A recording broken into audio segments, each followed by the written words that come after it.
everyone. Hello and good evening, ladies and gentlemen. I am Mohamadreza as your webinar moderator to help to mediate today's presentation. I'm so honored to have all of you here, especially our dear presenters. So welcome to the social housing webinar.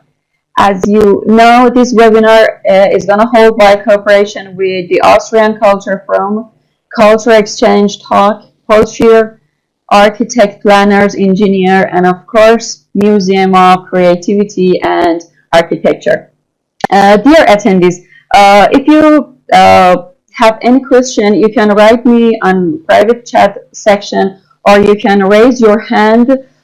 So you have to click on raise hand top of the screen, and we are going to answer your question in the last part of the webinar. After all presentations in discussion part. And right now, I'm going to ask Mrs. Khatibi, can you hear me?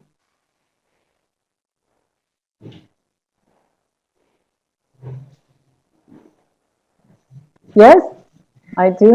Could you please introduce our first presenter? Okay, thank you. And hello, so I'm Golma Khatibi, and I also welcome the guests and the participants, and thank you to attend this webinar on social housing, which is actually a very important topic of architecture, and especially maybe in Austria and Vienna.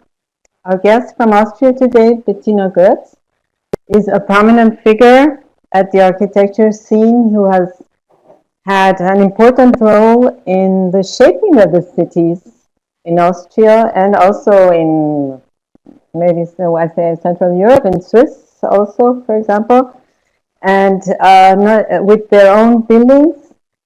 As a teacher, and especially with her role as a member of many boards which control and evaluate proposals for the city planning. To name a few, Bettina Götz was the chairwoman of the Architectural Advisory Board of the Federal Property Association, the BIC, vice chairman of Vienna Land Advisory Board, member of Advisory Board in Linz, Upper Austria, chairperson of the Advisory Council for Building Culture at the Federal Chancellery, and a board member of Austrian Architects Association, as well as the board of the Cityscape Advisory Board in Zurich, Switzerland. Bettina has been teaching as a professor of design and building at Berlin University since 2006, and has been guest professor at the RUIAV Venice. And Bettina has also been on the board of the Secession, the Artists Association of Austria, and Austrian Kommissarin, of the Architecture Biennale in Venice 2008.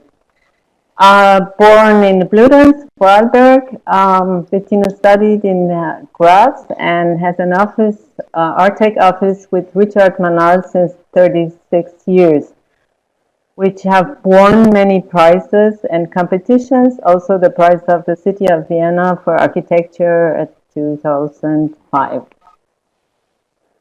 Thank you, Bettina. Thank you, Gogo, for this very nice introduction. I'm really honored to be with you. It's the only thing what is said is that we cannot meet in reality, and it's a bit spooky just to speak into a computer without seeing any audience. But better than nothing, let's say. Yes. So, is it okay if I start immediately my lecture? Yes, please. Yeah. Thank you so much. Yes, okay.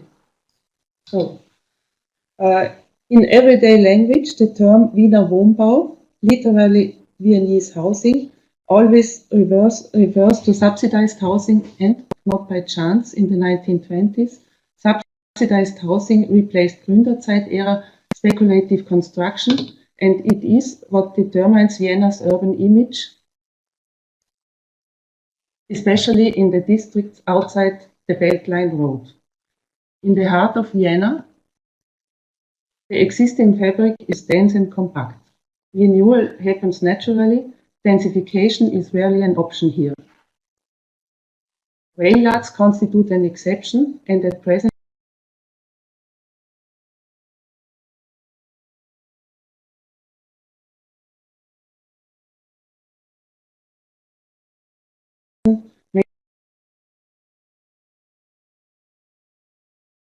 major construction is occurring on them. Since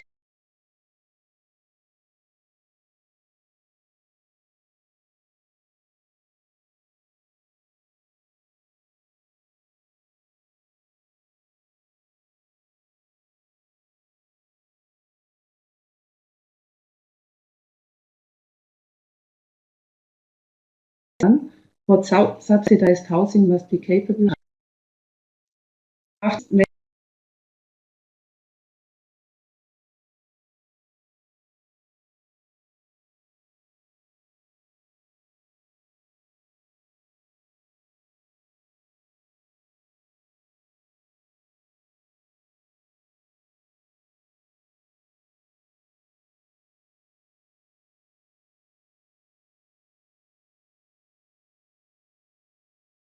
developer competition. In this process, ready-to-build products are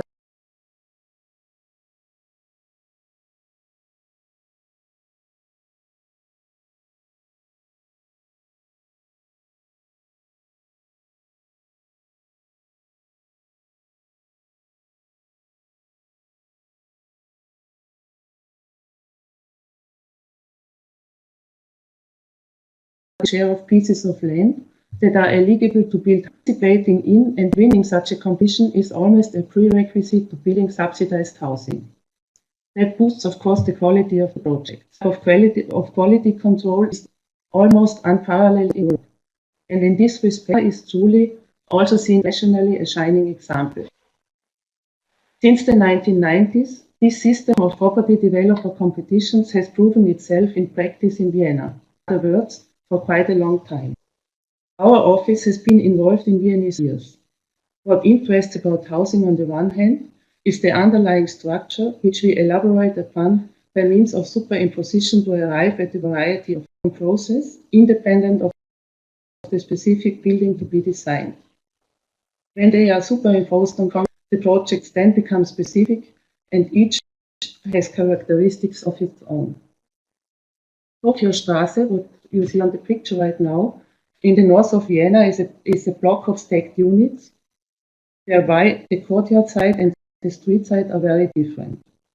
Single-story apartments with two-story high loggias facing the street, and two-story units step down to the courtyard, luxurious access areas, and the pool.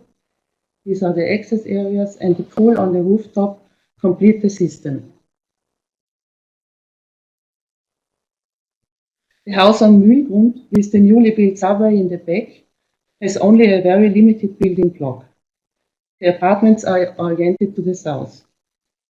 The house is a passive energy house with an internal vertical garden and a roof terrace done by the landscape architects Auberk and Karas. Circulation is always one of the decisive themes. There must, of course, be daylight, a variety of paths on the individual apartment, generosity, potential for appropriation of space outside the apartments, etc., etc. For example, a reworking of the Pasena typology specific to Vienna, which was an important feature of Gründerzeit housing in Vienna. Rathstraße, in the south of Vienna at the height of Wienerberg, is a larger plot of land with high density requirements. Such plots of land have to be worked on jointly by several architects and developers in terms of urban planning. In this case, Križanec, Rüdiger Leiner, this is Križanec, the part of Križanec, the part of Rüdiger Leiner, and ours. I hope you see the corridor. Our building, which occupies The corner of the street is in turn characterized by spacious access halls and again a roof garden. Each of the apartment buildings we realize is distinct. What excites us about our work is continuing to refine topics, and by this we mean addressing new topics again and again. That is also necessary because the situation is becoming more and more acute. Money is getting tighter, the construction costs rise, the standards stipulated in norms, building codes, and housing subsidizes guidelines must still be met. Under today's condition, it would no longer be possible to realize projects that we planned and built 10 years ago. After each project is completed, the same question arises. What now? Making a virtue of necessity has of course always been architecture's task, and so one starts thinking time and again how one could clear these hurdles. But architecture alone cannot solve these problems. With regard to housing, achieving good architecture always requires a political client who is in a position to raise the burning questions and, in cooperation with the architects, to define the necessary programs. In Vienna, in recent years, a program named Smart Apartments has been introduced. It calls for units that are even smaller than in social housing, whose apartments have customarily been categorized based on 50 square meters for a two-room apartment, 70 to 80 square meters for a three-room apartment, and 85 to 95 square meters for four rooms. So it does reduce rental prices for the residents. The reduction in floor area results in a larger share of spaces requiring plumbing, kitchens and bathrooms, and therefore construction costs are higher per unit area and the apartments are less versatile. These issues are currently being intensely discussed in Vienna's professional circles. The only thing that can in fact be reduced in the apartments is the air. In other words, that very part that makes an apartment versatile in use and relatively cost efficient to build, comparable to the Gründerzeit-era apartments, which, though they are sometimes a bit too large or too small, still always manage to function somehow. And this somehow is very charming on a number of levels, because it facilitates and allows for the unanticipated. Conversely, the minimized apartment works well when the location of every element is predetermined, as it is illustrated by the Frankfurt kitchen, for example. Many of the functions and pleasures of daily life are invisible in these efficiency units. Working at the computer might be possible, but activities such as throwing a party, inviting friends over for a dinner, artisanry, or carrying out two or more activities at the same time are barely manageable.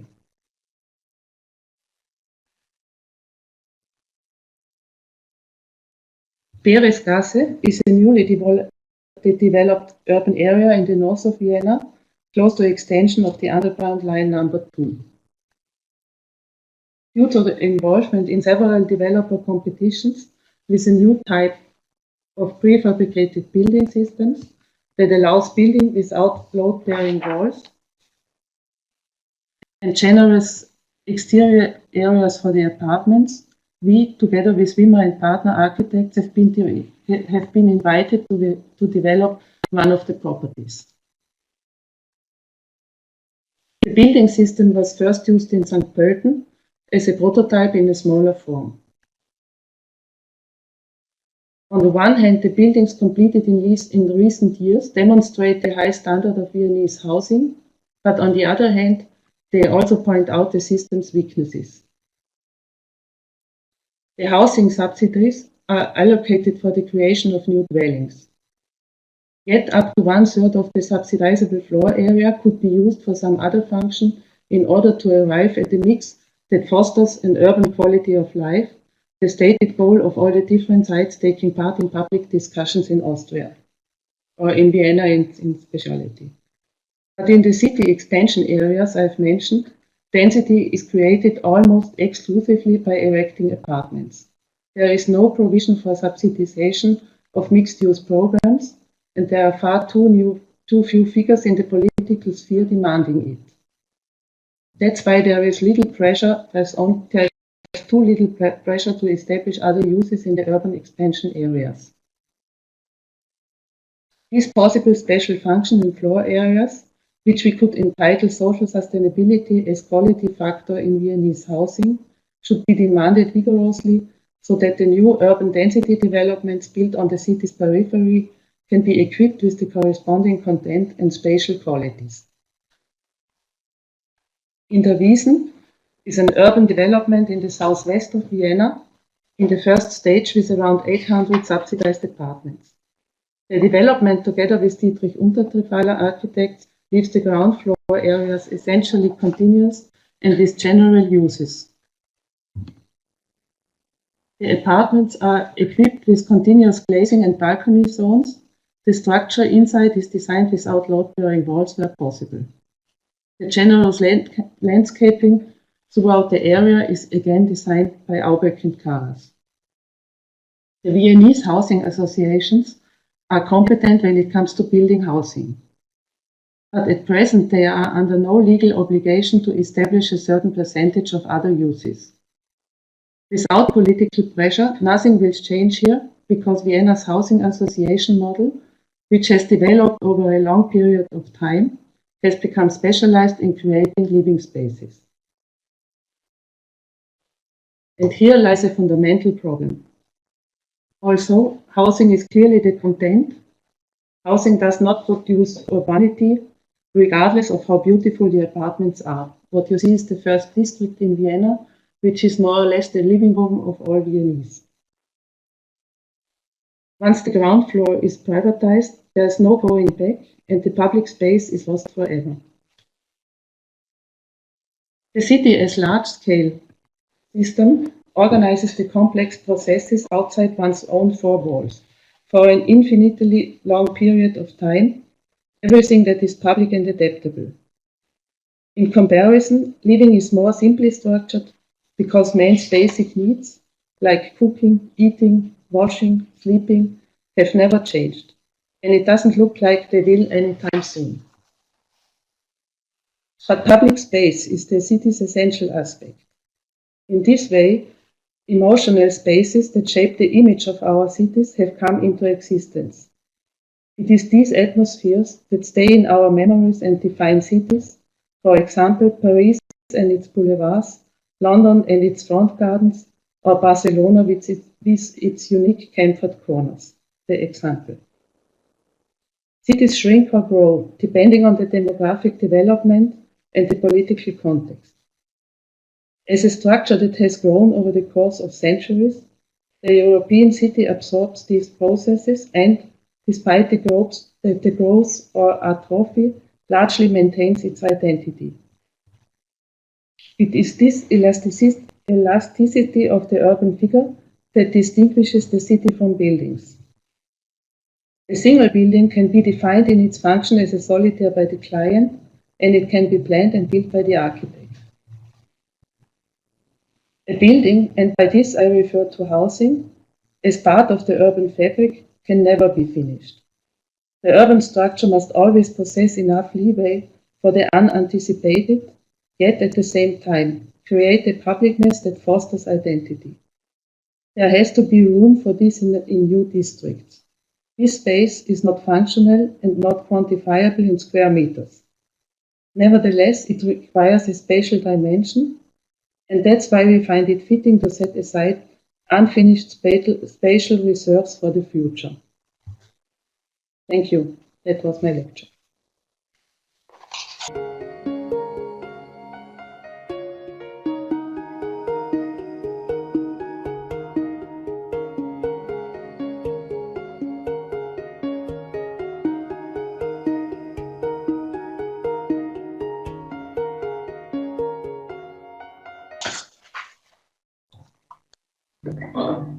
Thank you so much, Mrs. Götz. It was incredible, and thank you for your shared experience with us. It was my pleasure. Thank you so much.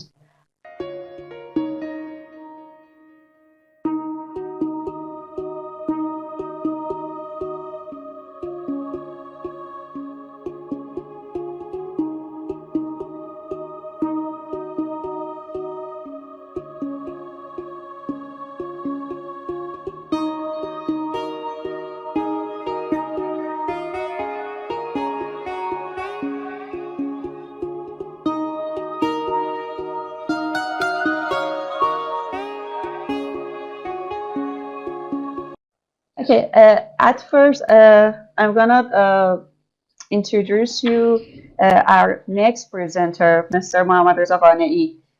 He was born in Isfahan in 1953. Mr. Ghaneei is head of wholesale architecture and planning in Isfahan, one of the leading architecture firms in Iran. He graduated from the Faculty of Fine Arts in Tehran University, advanced his studies at the UP6 Architecture School, and completed his Ph.D. at Paris 12 University. He began his professional career in 1973. Wholesale architecture has meanwhile implemented numerous projects in Iran and, of course, internationally, like embassy building, libraries, and universities. And of course, Mr. Ghaneei was awarded the Asia Pacific Heritage Award from UNESCO and numerous other prizes. And again, welcome, Mr. Ghaneei.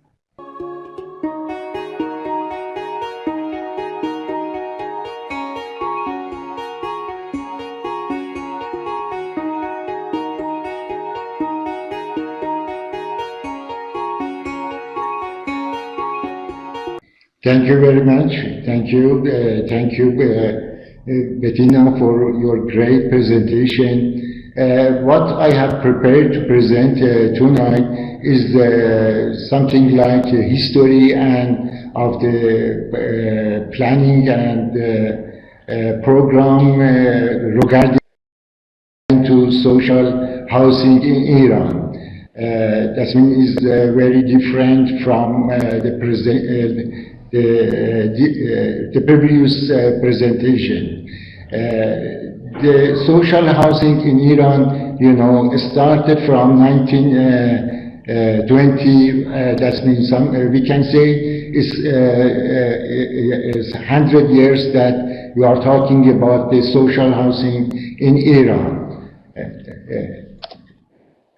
You know, I separated, you know, this 100 years in the part where we can see in the history a decision or a special program, you know, that's been aimed to the social housing. It starts from when we talk about social housing in Iran, from the beginning of the modernization, that's been start with the Reza Shah, that's been started in 1920, and when the factory started to build in across the country, we can see that we need to build the house for the person that works there, the worker there. And you know, in these 100 years, we can see some project and different policy before and after revolution. That's in this presentation, you know, I will show what's happened in 57 years before revolution and these 43 years after revolution.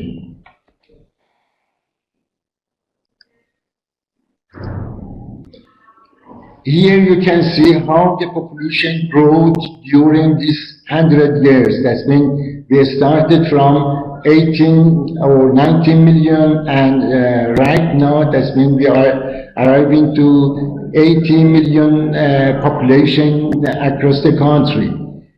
And you can see that the rate of growth of population during these 100 years, that's mean it is very high during the Pahlavi dynasty, and is coming down during the you know, Islamic Republic. But the importance in the needs of social housing is the immigration, because during these 100 years we can see a flow of immigrants from the village, from the country toward the big city. You can see here that right now, that's when this is according to last statistic 5 years ago. That's when something around 75% of this 80 million population, they are in the big cities. And we can see the very big concentration and the big city in some few point of this large or very vast country. And as I told you, we can see the part of urban population is something, very high, and we can see that during this year, it increased something around 9 times. But in the rural part, in the village, you can see that only is 1.8.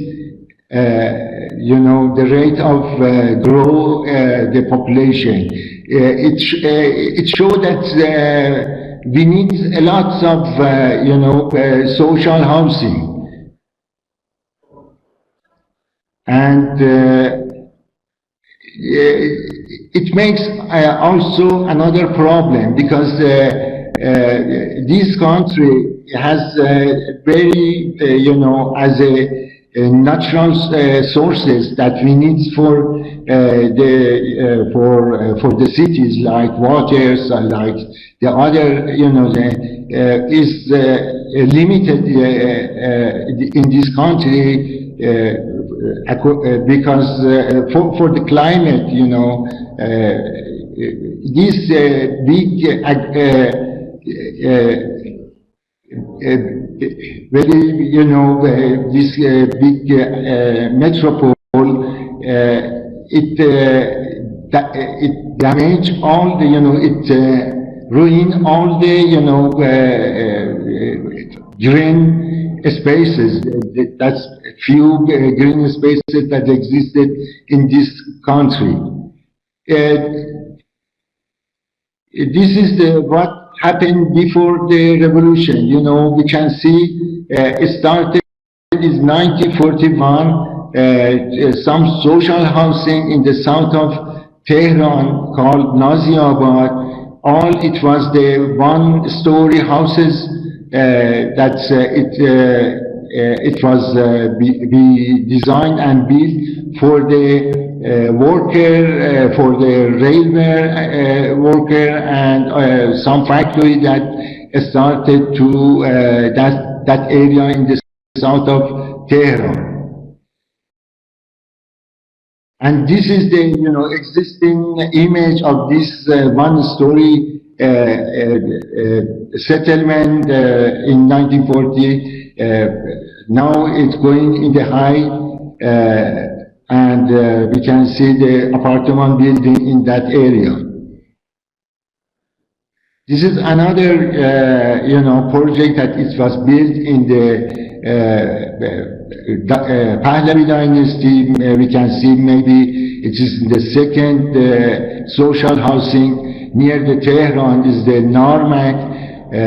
All it was one-story houses, and this is the image when it was built.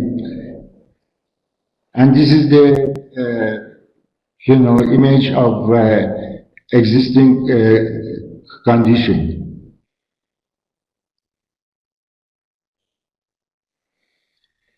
Little by little, we can see some evolution in the social housing. We can see some new settlements, some new town, not very far from the big industrial complex.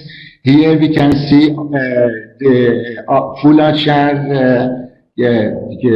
that's mean in the origin it was called Arya Shahr, who was designed for the all the people that works in the metallurgy complex near Isfahan. This image was when it was under construction.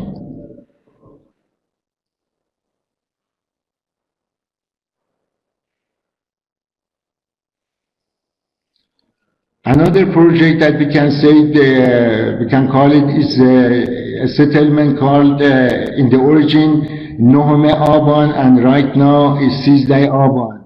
Is a little bit in the south of Naziabad, in the south of Tehran. And we can say also, we can talk about the very big housing project in the west of Tehran called Ekbatan, was designed in 1966.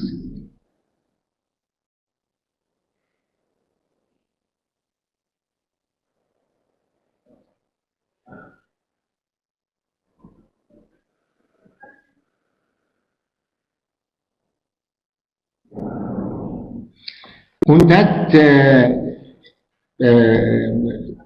time in the Pahlavi dynasty, we can see also some social housing belong to the, some settlement designed for the factory near Tehran, like Peykan Shah, who was built by Iran National Complex Factory.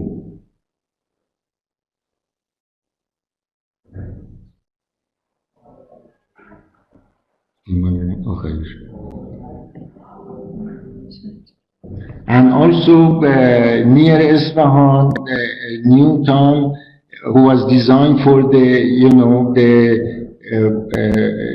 the worker in the aviation factory and some other factory, near Isfahan. Now is a part of Isfahan, is in the north of Isfahan. That's been, Isfahan and Shahinshah, both they have developed, and now they are a very big city. They are connected together. And also we can, in the last, we can say, decade of Pahlavi dynasty, we can see the artisans in Tehran, residential complex with good quality.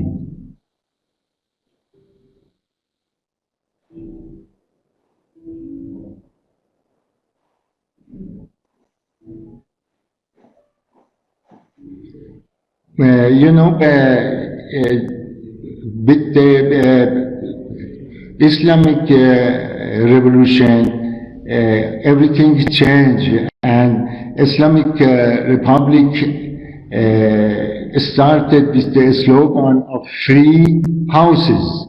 But in the practice, we can see, something against this slogan. They started, after revolution, by the land development plan, right, on the district of the big city. For example, in this map, you can see all the small development on the border of the this big city, Isfahan, that it helped to consume all the agricultural land across this town. It is a project that our office participated in the 1901 in one of the social housing program of the, first development plan of Islamic Republic. It is also a land development in the north of the existing city called Khomeini Shah in the west of Isfahan. You can see the location of this settlement and this project in the south northwest of the Khomeini Shah. In that period, the minimum area of social housing, it was 120 square meter, and they wanted, every unit, residential unit, has all the comfortability. For example, all these houses, this is something like truss housing, has the private balcony or private yard. But little by little, the decreasing of this surface of, profitable square meter is decreased because we haven't such a organization, and in the economic wise, we have little by little, we have the income, the national income decrease, and the decreasing the surface of social housing was one of the strategy of government.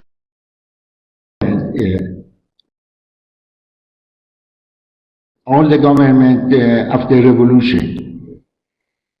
One of the very,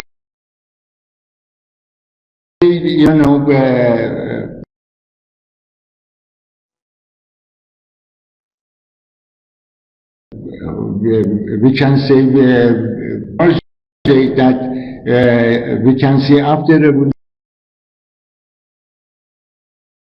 is the main housing planning era of Ahmadinejad presidential time, and it was aimed low category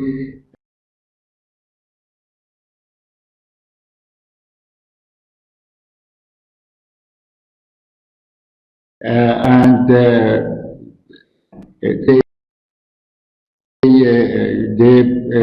the government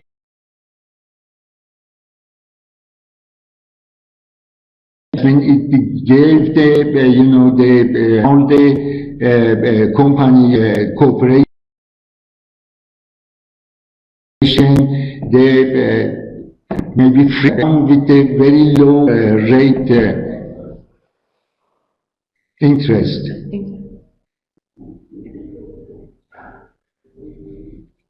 Is some sample of this housing program in we can see this kind of building in all across the country is something that is unique, is designed for especially a copy in all the province, all the city, the same architectural planning. They don't have, enough, social space. They don't have enough services and facilities. Just, something for, for sleeping, we can say.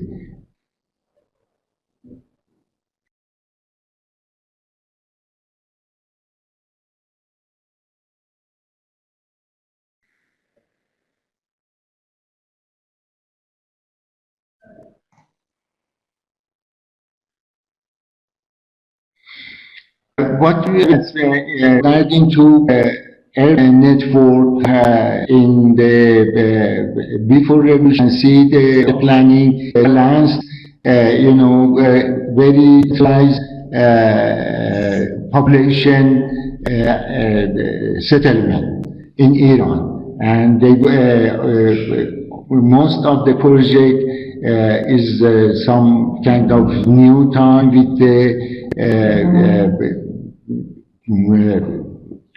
this,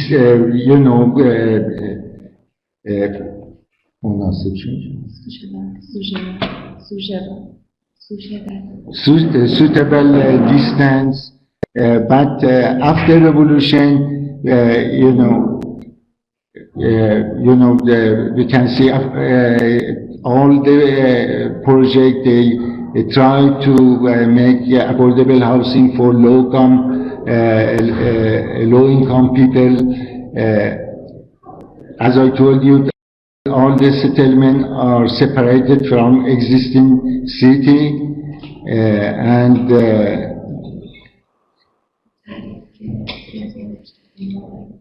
yes, and all the projects they are, we can say they are consisted with the definition of social housing.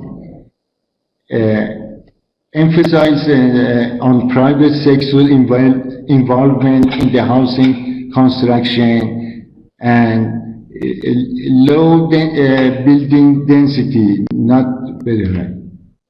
But in after revolution, we can see all the development they had to this unbalanced distribution of population, in the country. We cannot see, no specific definition for social housing. We don't find anything about definition of social housing in the program of all the government after revolution.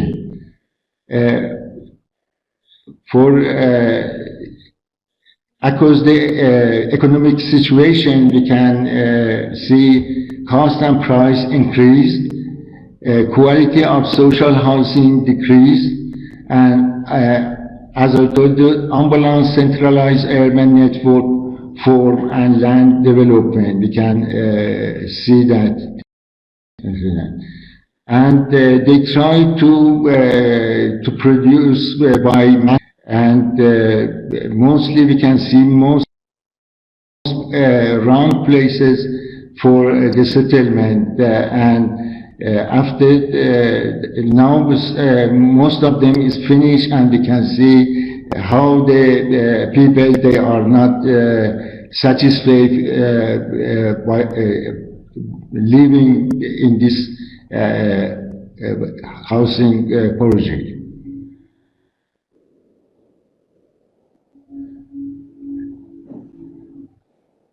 And what I can say that we are facing a big, huge problem now, and very in the very near future.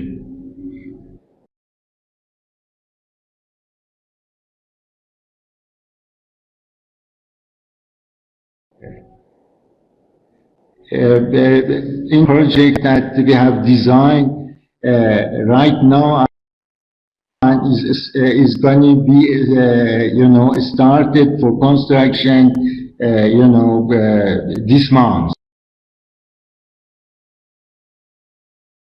This belongs to the company. This company is the house trade company is to the Minister of Housing. That maybe the mission of this company will be to making social housing for low income, category. But I told you the house and the habitation, the housing right now is we can say is going to be a commodification. That means is something for exchange.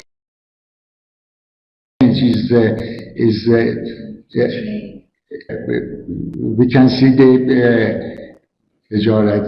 business trade of housing is very profitable business in Iran.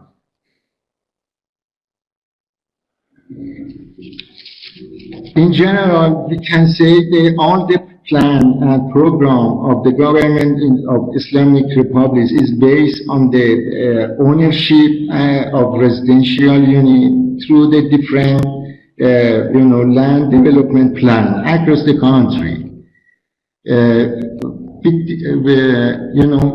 With different housing policy, governments have particularly acted against the interests of low-income groups. Government policy have so far failed to have the necessary consideration and efficiency to bring low-income people to their right and enough adequate housing. And so informal housing has increased, and also the rate of homeless and malnutrition has increased in recent years. With the distance from the first decade of revolution until now, housing policy has been such that it has provided capital accumulation for trader and has led to the depopulation of the majority of society. This has led to the commodification of land and housing and growth of its exchange. The economic power group is at a level that does not allow them to enter the housing market even with a bank loan.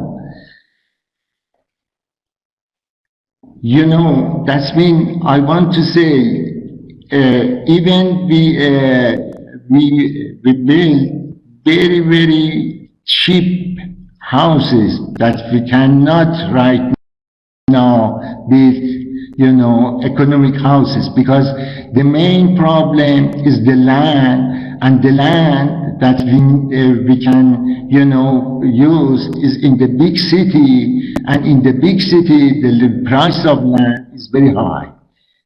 And for this reason, all the companies, they are responsible, and the mission of them is to build the social housing. They are going to build this kind of house, and they aim, they are trying to attract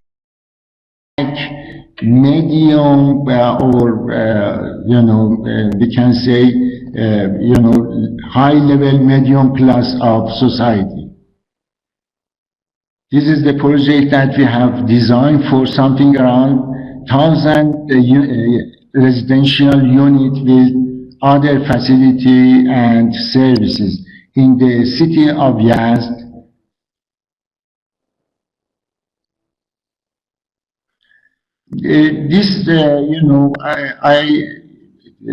I tried to explain it before, but what I want to say, this kind of planning or program, they will destroy all the environment. You can see, we started some settlement across the Isfahan. This is the Isfahan agglomeration in this map, and all the project that has been done during these 43 years after revolution. And now we have such a kind big city here in Isfahan. In the south we have, this new town, Baharistan, it's connected or to the other new town called Sepahanshah, Isfahan, and after Shahanshah. Thank you very much.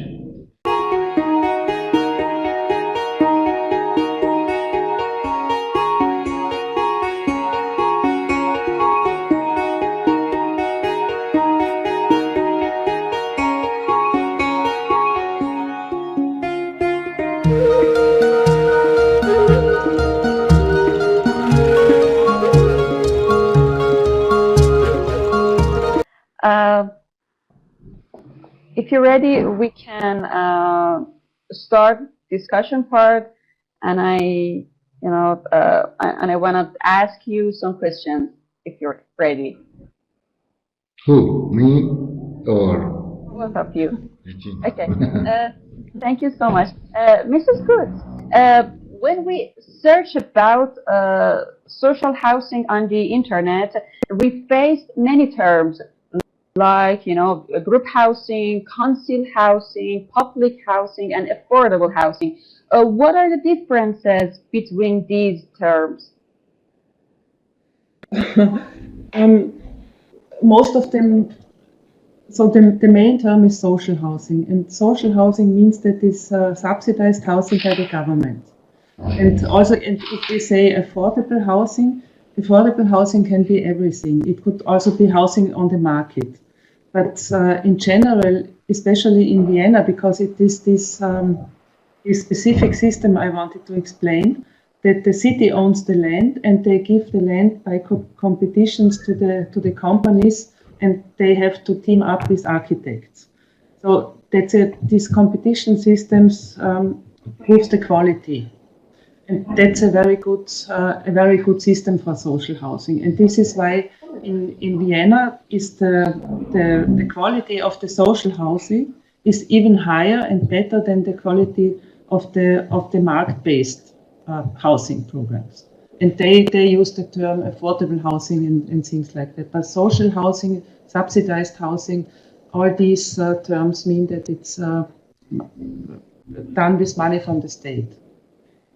And there is a second specificity in Vienna, and that is that a lot of people, more than 60% of people living in Vienna live in subsidized housing. So you cannot see on the address if it's rich or poor. Everything is more or less the same, and the tenants are mixed up. So in a subsidized house, you can find a university professor, but also a worker, and they live in the same house under the same address, and that's very good for the social mixture, of course. But that's really specific in Vienna, I think. Because what I learned from Mr. Ghanei's lecture is that it seems to be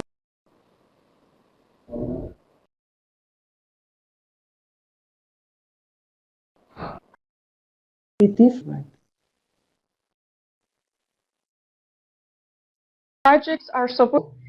Can they be sustainable too? I mean, is it possible to implement a green technology and energy efficient system, including solar and wind power in social housing? Mm-hmm. Of course, because the social housing program in Vienna means that all this the standard is very high. So that's the social housing is in general much more sustainable than the market-based housing, because we have all these regulations what we have to reach in terms of isolation, in terms of ecology. Also, what I explained in the competitions, it's not only the architecture what counts, but it's also the economics, it's also the ecological system, and it's the social sustainability. So we are in many terms, it's necessary to be good in all these fields. Okay, thank you so much, Mr. Ghaneei.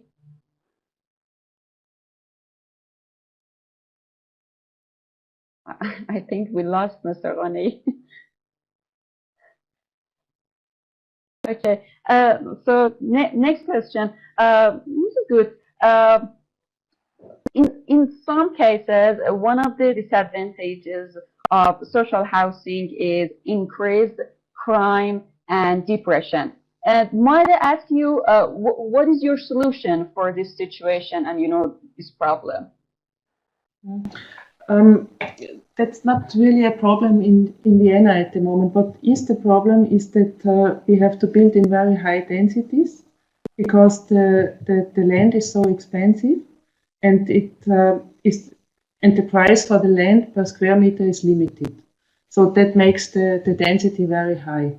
But what I think and what is a general thinking perhaps in Austria is that the more the density increases, the more important is the public space and the quality of the public space. And by implementing public space by very high quality, it gives a good living quality for the people and for the city, and that's important. To really take care of the public spaces, of the quality of the public spaces. Great. That does not only mean ground floor spaces or outdoor spaces, but could be also in the houses and on the rooftops. This is why we are so keen for roof terraces and luxurious access spaces, because that's important, because that's where people meet and where they have their social meetings or whatever. Okay, thank you so much. Thank you. Mr. Ghaneei, Ali asked you, is there any special standard for construction of social housing in Iran? No, I told you that, even we cannot find a definition of social housing. In all the government after revolution, we can see they are talking about social, the low-income housing, for low-income people. But I can say that all the regulation, they are general. That means is not specific for social housing.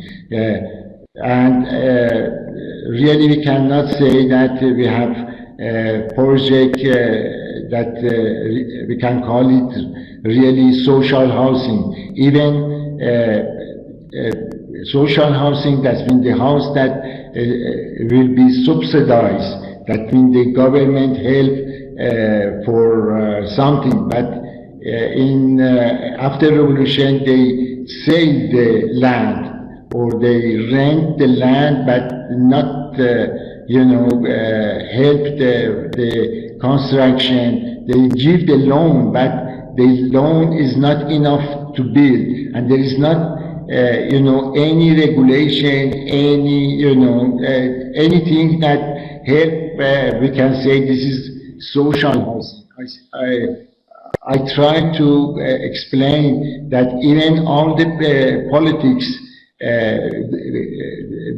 finish to the point that we can see the informal housing across the country. This is the problem. It's a really very big problem. And I told you that even in the future, it will be very, very big, because only we have the facility, we have the services, infrastructure near the big city. Right now, Tehran and all the city, around this is something 20 million person. Isfahan and all the city, on the side is something around 7 million. That means in this area you cannot find, you know, cheap or land for this kind of project. And this is the problem that, you know, we cannot see one, you know, government that's good for some kind of project after revolution. Okay, thank you, Mr. Ghaneei. And also, Aliaza Eqdami asked you, Mr. Ghaneei, is it possible to have a democratic, flexible social housing in a totalitarian system? In the totalitarian. Okay.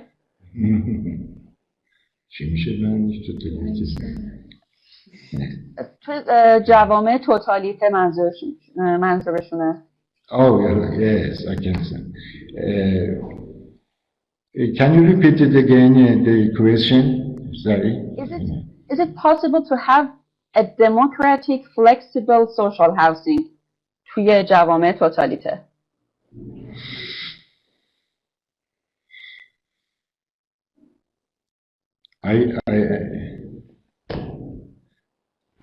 The answer is no.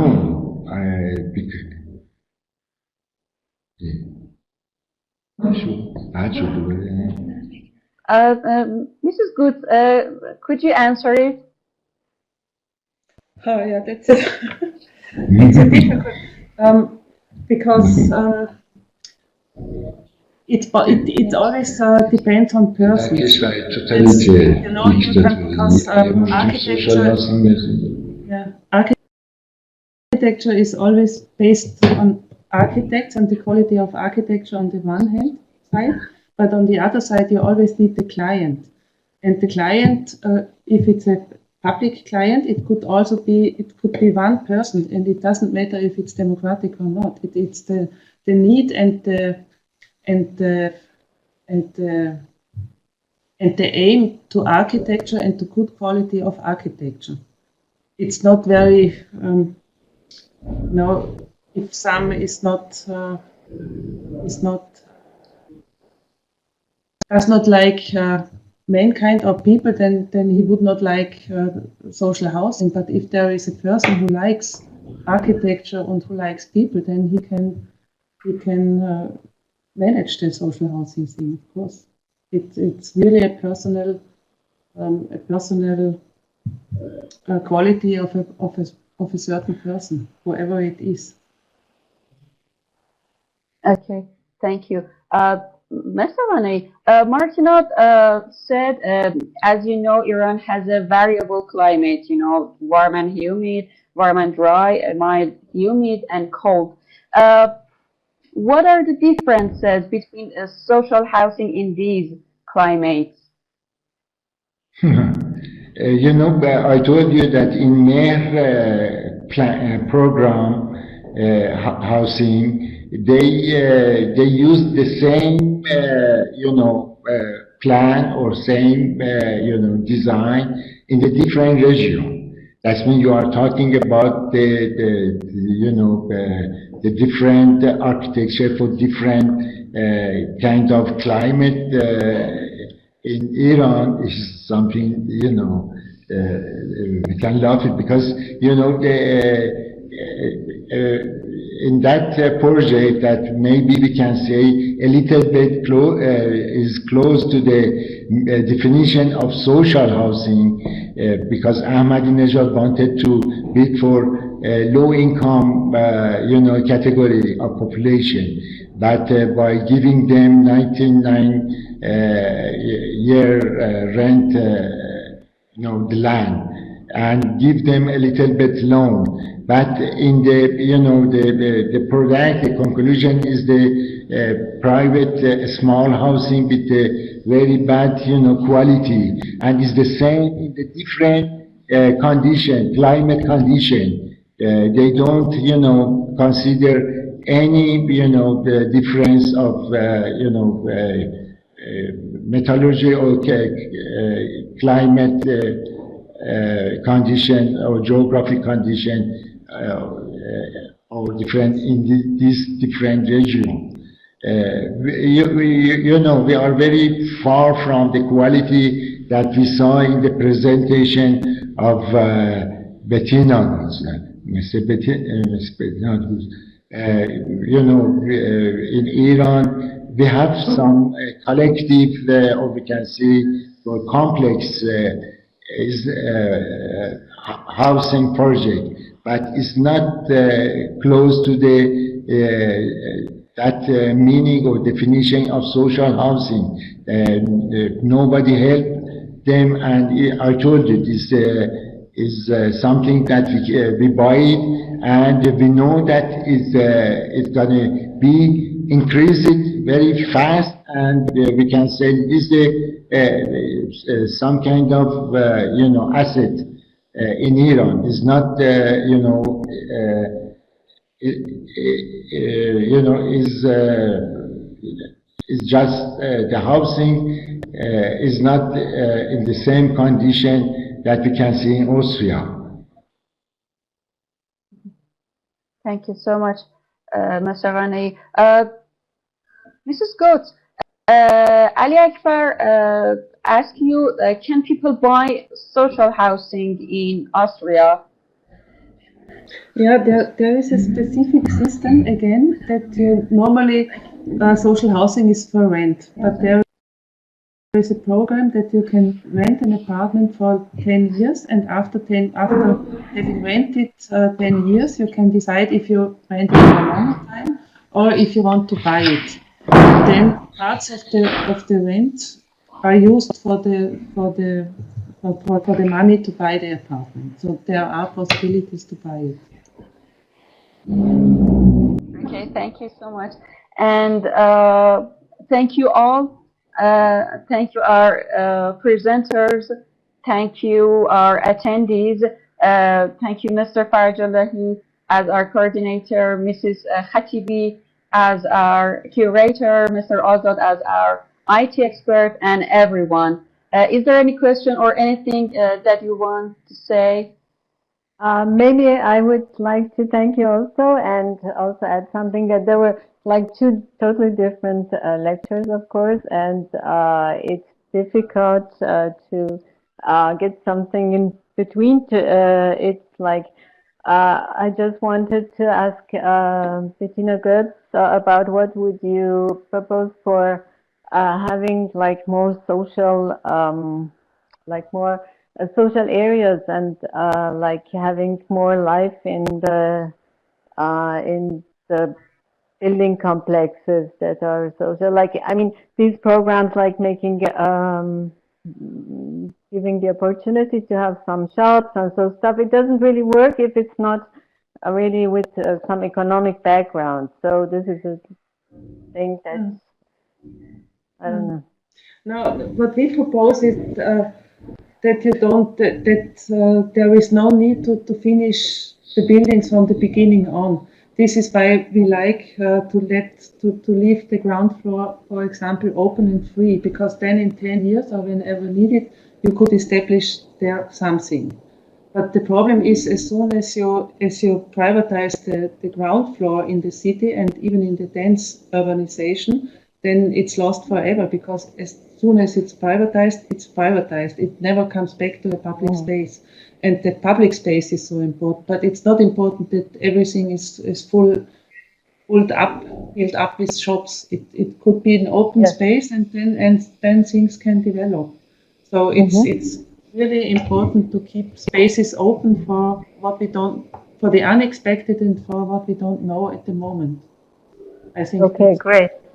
Like Esther Stocker. Yeah, exactly. Yes, beautiful. Yeah. Yes, this is why we like this example very much, because then you know what the finished structure could be, but it's not finished. So great. Develop somehow. Okay, nice. Thank you.